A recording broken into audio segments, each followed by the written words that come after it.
이 세상에 사는 사람들은 누구나 다 죄인을 싫어합니다. 회사원을 모집할 때도 전과가 있나 해가지고 호적 등본을 요구합니다. 사육감을 고를 때도 부모님들은 전과범인 죄인을 환영하지 않습니다. 저희 친구 하나는 옛날에 열차를 타고 신혼여행을 가는데 앞자리에 앉은 사람이 전과범이라는 사실을 알고 신혼 기분을 망쳤다는 그런 얘기도 들어봤습니다. 여러분의 주변에 살인강도 전과범이 있다면 어떻게 하시겠습니까? 자, 오늘 본문 말씀도 보세요. 예수님께서 세무서죠. 세관을 지나가다가 세관에서 일을 보고 있는 마태라는 사람에게 당신은 나를 따르시오 하니까 이 마태 세리가 자기 업무를 중단하고 곧바로 예수님을 따랐다. 그렇게 말씀하고 있어요. 지금 이 세리 마태는 예수님 만나가지고 기쁨이 넘칩니다. 감사가 있어요. 그래서 자기 가정에 예수님을 모시고 소위 잔치를 벌이다시피 음식을 나누는 과정에서 거기에는 세리도 나오고 또 누가 있다고 그랬어요? 오늘 말씀 죄인들이 와서 함께 식사를 나누는 거예요. 화기애애하게 지금 잔치를 벌이고 있는데 그 가운데서 바리새인이라고 하는 사람들이 예수님께는 직접 못 물어보고 제자들에게 와가지고 아니 당신의 선생은 누구이길래 저런 죄인들과 함께 식사를 음식을 잡수시느냐 이렇게 따지는 거예요. 그러니까 죄인들은 모두가 다 꺼려하고 죄인을 싫어하는 게 분명합니다. 아마 여기에도 혹이라도 참 7, 8, 10 전과범이 앉아있다면 여러분들의 마음속에 궁금해하기도 하고 또 좀 뭔가 좀 생각이 달라질지도 몰라요. 죄인. 그런데 우리가 이걸 아셔야 돼요. 이 세상 사람들은 모두가 다 죄인이라는 거예요. 그 죄에 대한 양상만 다르지 너나 나나 할 거 없이 모두가 다 죄인이에요. 자, 그런데 이 죄라고 하는 것을 우리가 구분해 보면은요, 세상적인 죄가 있고 성경에서 말씀하고 있는 죄가 있고 이렇게 죄가 있어요. 자, 그러면 세상적인 죄는 어떤 죄를 말하느냐? 국가에서 정한 법을 위반하면 죄인이 되어가지고 처벌을 받습니다. 회사의 규범 질서를 지키지 아니하면 이런 사람도 처벌감입니다. 상식 이하의 행위를 한 자도 범죄자로 다스립니다. 요즘 남자들은요, 여자를 대할 때 조심해야 되는 거예요. 다른 여자에게 음흉한 눈빛을 주면은요, 뭘로? 성희롱죄로 처벌을 받게 되기 때문에 그렇습니다. 그런데 이걸 아셔야 돼요. 이 세상에서는요, 죄의 성립이 되기 위해서는 반드시 고소자가 있어야 되고요. 또한 증거가 명확해야 됩니다. 그렇지 않으면은 큰 죄를 저질렀음에도 불구하고 그 죄를 죄로 인정하지 않는 것이 세상법이에요. 살인을 하고서도 그 행위를 입증할 만한 증거가 없으면 법에 처벌을 내리질 않습니다. 자, 지금 이렇게 말씀드린 것이 뭐냐? 바로 세상적인 죄의 성질입니다. 세상에서는 그렇게 죄인을 취급하고 다스리고 죄를 지적하고 있어요. 자, 그러면 성경적인 차원에서 죄가 있습니다. 성경적인 차원에서는 죄가 두 가지로 나눠요. 하나는 원죄, 또 한 가지는 자범죄. 이 죄를 둘로 나누어요. 그리고 원죄는 뭐냐? 인류 조상 아담으로부터 내려오는 혈통적인 죄, 즉 유전죄를 말하는 것입니다. 우리는 누구의 후예죠? 아담과 하와의 후예예요. 이 지구촌에 살고 있는 모든 사람은 전부 다 아담과 하와의 후예들이에요.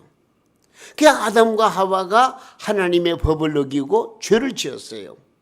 그렇기 때문에 그 아담과 하와가 지은 죄로 말미암아 이 땅에 살고 있는 모든 사람들은 다 하나같이 이 원죄, 혈통죄를 지었고 그래서 그 죄인으로 태어나 살고 있는 거예요. 이것을 가리켜서 원죄라고 말해요. 그러니까 모든 인류는 이 죄를 지니고 있는 거예요. 근데 자범죄가 있어요. 이 자범죄는 사람들이 이 세상에 태어나면서부터 말과 생각과 행동으로 범하는 죄를 말하는 거예요. 이것은 내 스스로 짓는 죄라 해가지고 자범죄라 그렇게 말합니다. 자, 구체적으로 말씀드릴까요? 하나님을 믿지 않는, 그래서 구원받지 못할 불신죄가 있습니다. 사울 왕처럼 하나님의 말씀을 거역하는 불순종의 죄가 있습니다. 아간처럼 남의 것을 자기 것으로 욕심을 채우는 탐욕의 죄가 있습니다. 가룟유다처럼 은혜를 저버리고 배반하는 배신죄가 있습니다. 요나처럼 사명을 따르지 아니하고 도망가는 기피죄가 있습니다. 뭐 여러 가지 많이 있죠. 불의의 죄가 있습니다. 주일 성수하지 못하는 죄도 있습니다. 11조를 드리지 못하는 죄도 있습니다. 이건 우리가 스스로 짓는 죄는 이거 뭐 손으로 아니면 생각으로 헤아릴 수 없이 너무나 많습니다. 이런 자범죄는 어저께도 우리가 지었고요.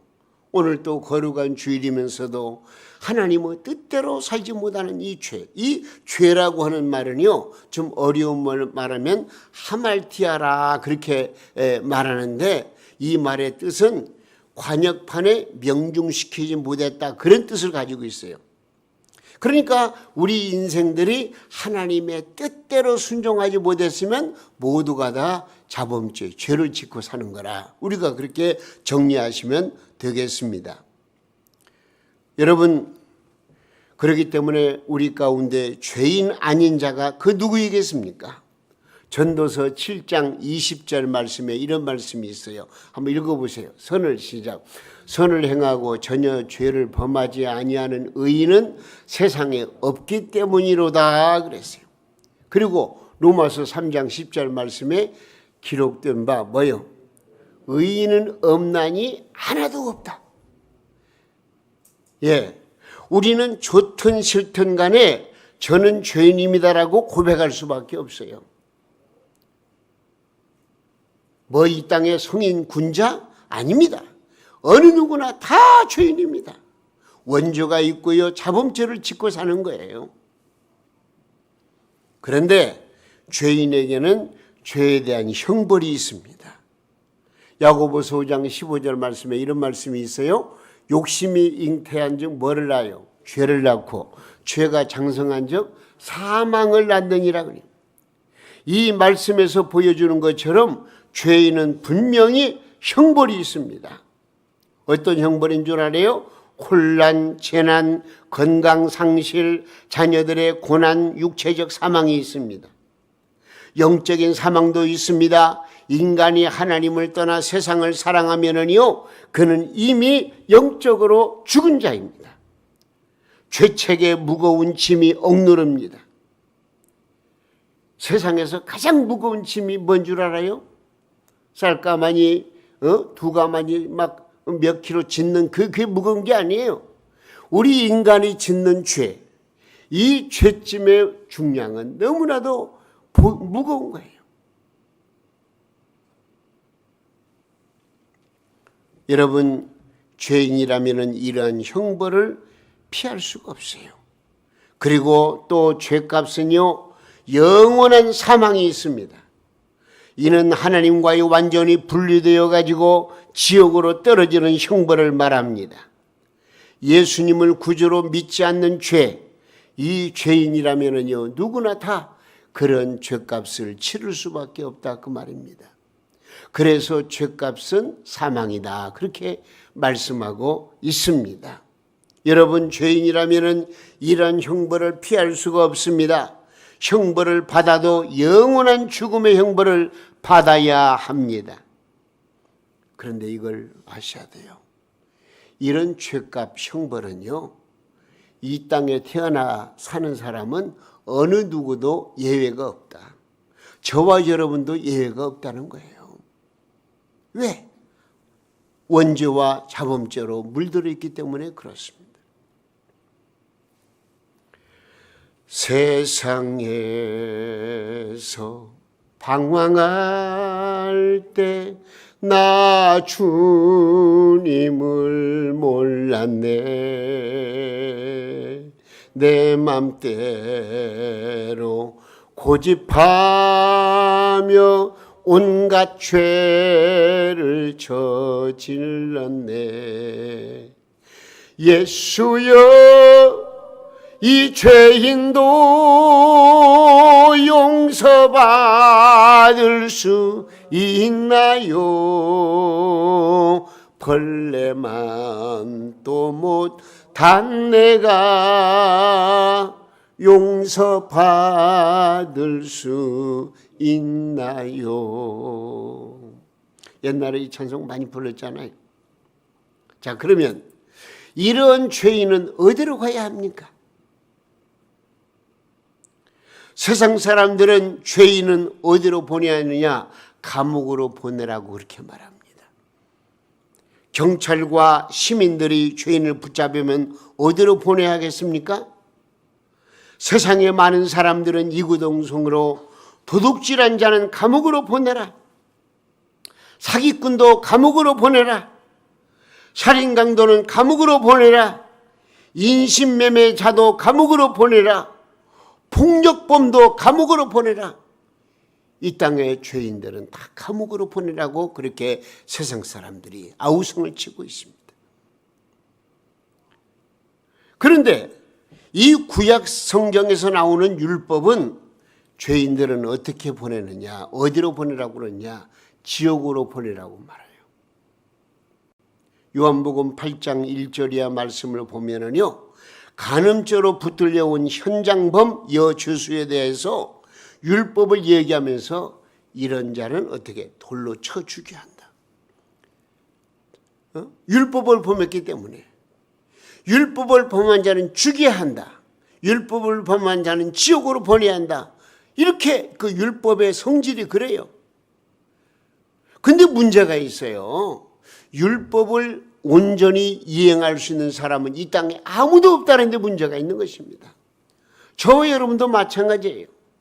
그 율법을 온전히 지킬 사람이 없어요. 그 율법을 지킬 수 있는 사람은 이 땅에 어느 누구도 존재하지 않습니다.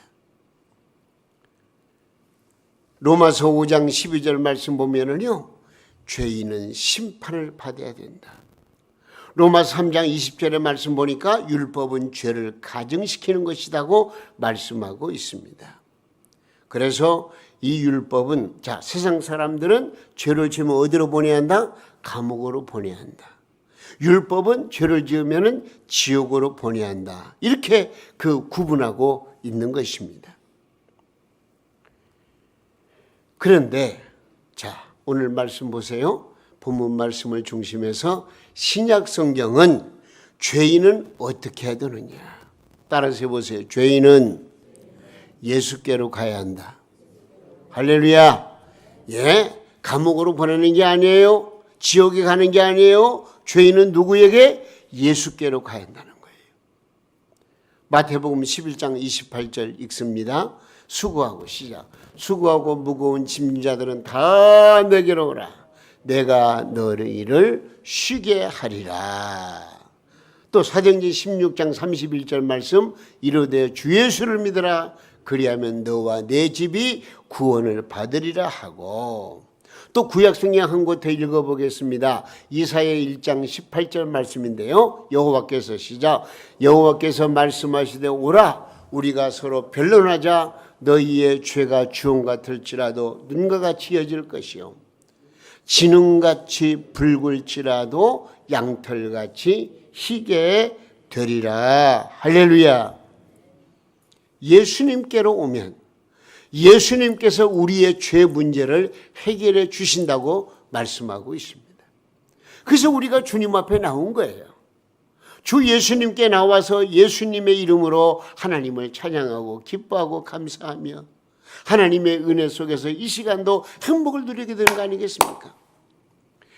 큰 죄인 복받아 빌기를 얻었네.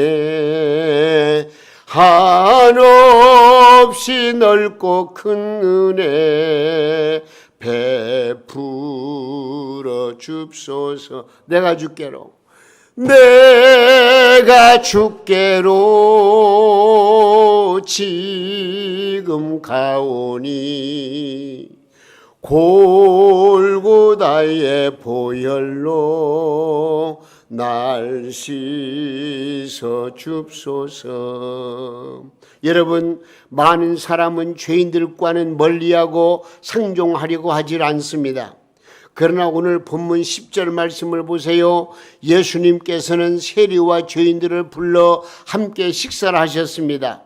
이에 바리새인들은 예수님이 죄인들을 가까이 한다고 비난을 퍼부었습니다. 저런 죄인들은 멀리해야 한다는 것입니다. 여러분, 그렇습니다.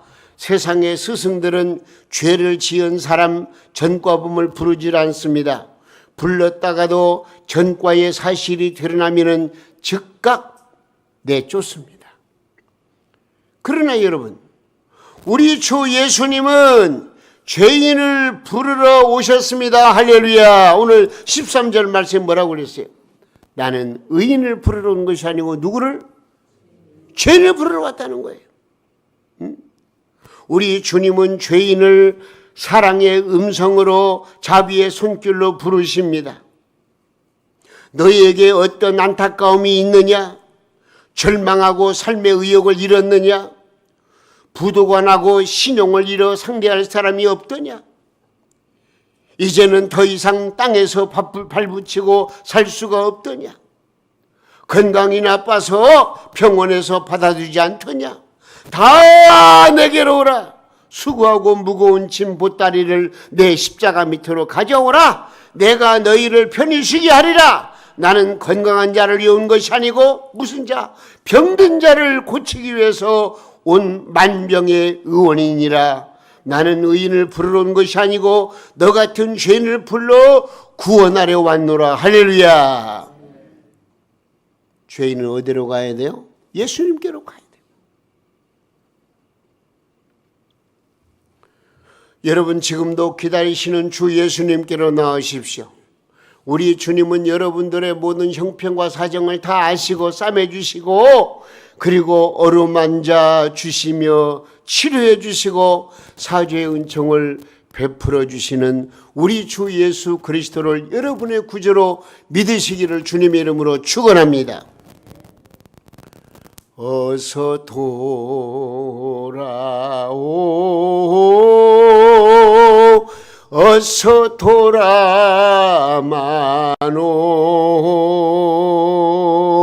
지은 죄가 아무리 무겁고 크기로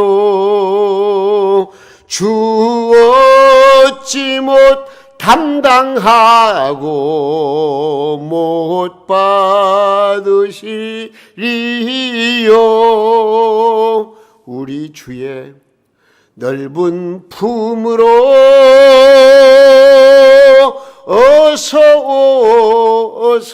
오 주님께로 오라고 지금도 말씀을. 먼저 우리가 주 예수님의 품에 함께해야 돼요. 주님께 가야 돼요.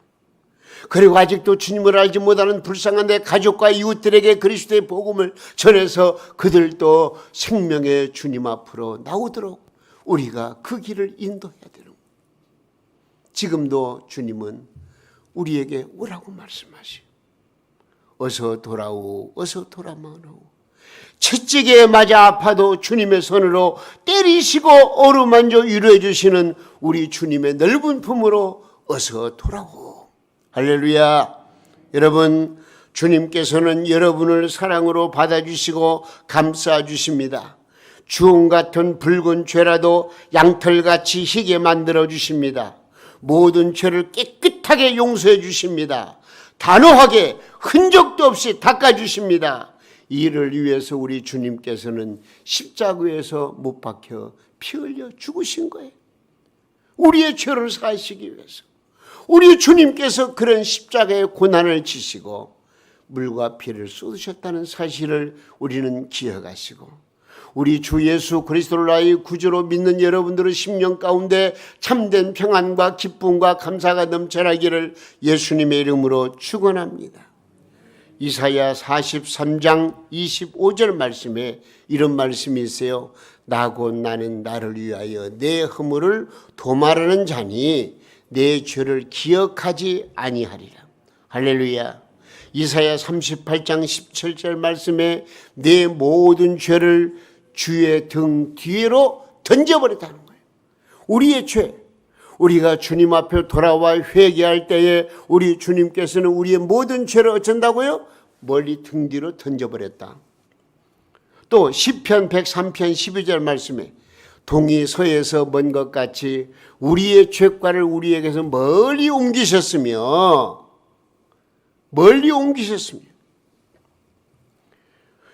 오늘 본문 9절 말씀 한 번 더 읽습니다. 예수께서 그곳을 떠나 지나가시다가 마테라 하는 사람이 세관에 앉아 있는 것을 보시고 이르시되 나를 따르라 하시니 일어나 따르니라. 여러분, 주님은 죄인으로 낙인이 찍힌 세리마태에게 나를 따르라 명하셨습니다.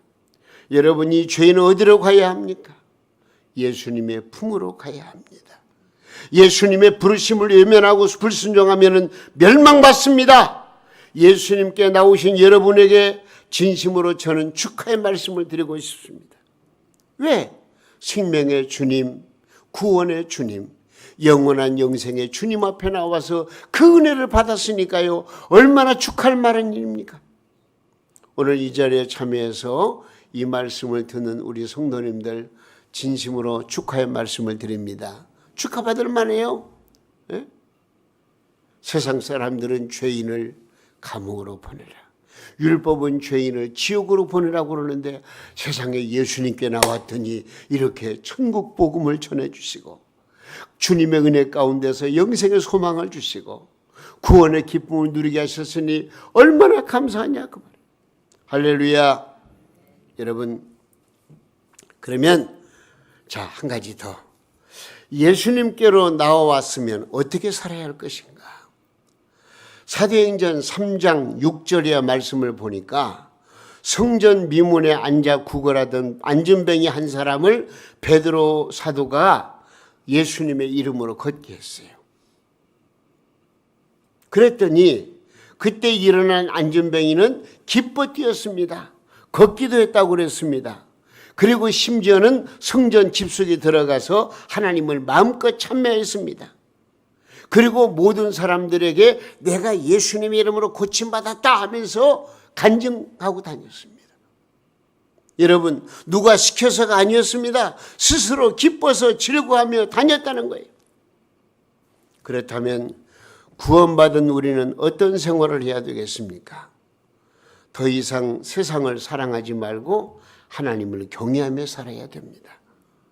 나의 환경 탓하지 말고 범사에 감사하는 삶을 살아야 되는 것입니다.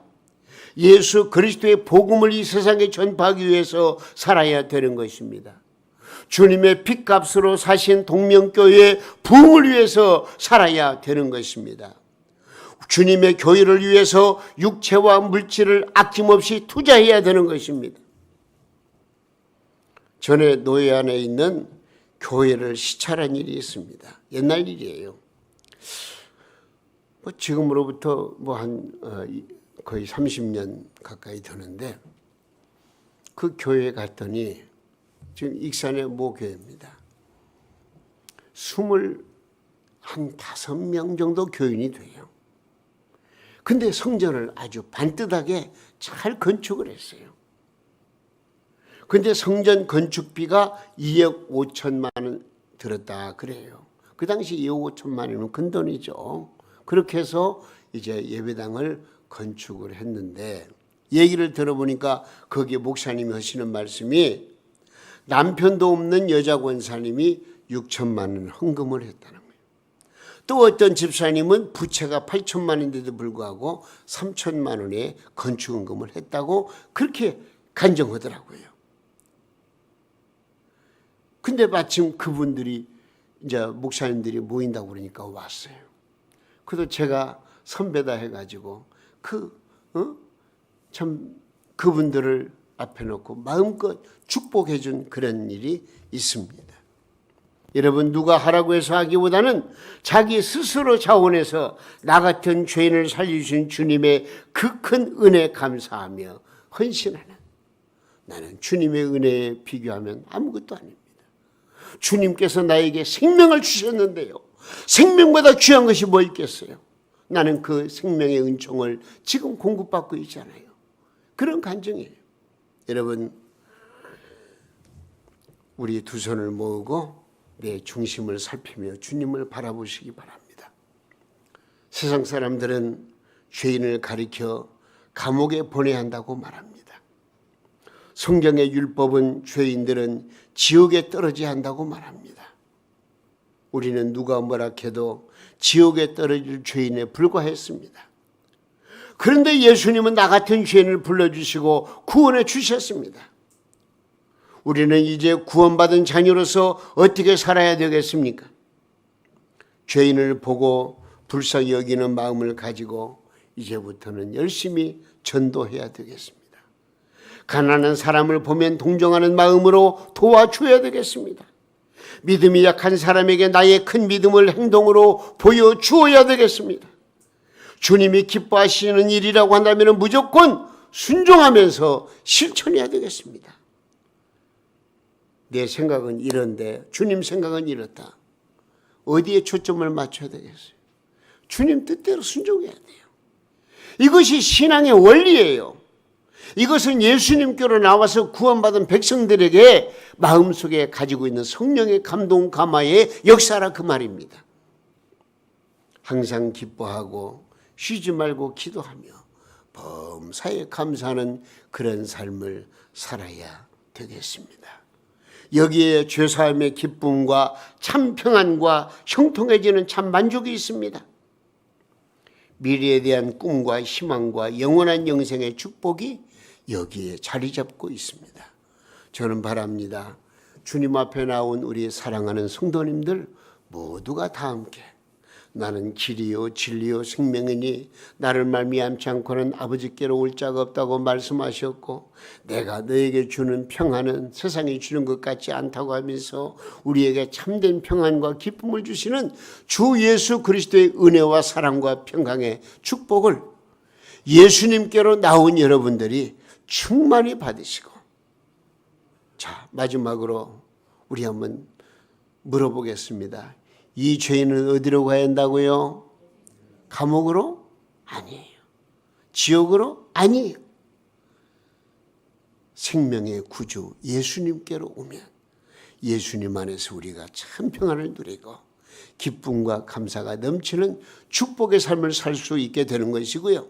이런 기쁨을 누리고 있는 여러분들이 이제는 복음을 이웃들에게 전해서 정말로 이 땅에 어서 빨리 민족 복음화가 이루어지고 하나님의 놀라운 영광을 나타낼 수 있는 그런 놀라운 은총이 우리 동명교회를 시작해서 우리 모두에게 충만히 임하여서 하나님의 큰 뜻을 이루는 우리 성도님들의 삶이 되시기를 예수님의 이름으로 축원합니다.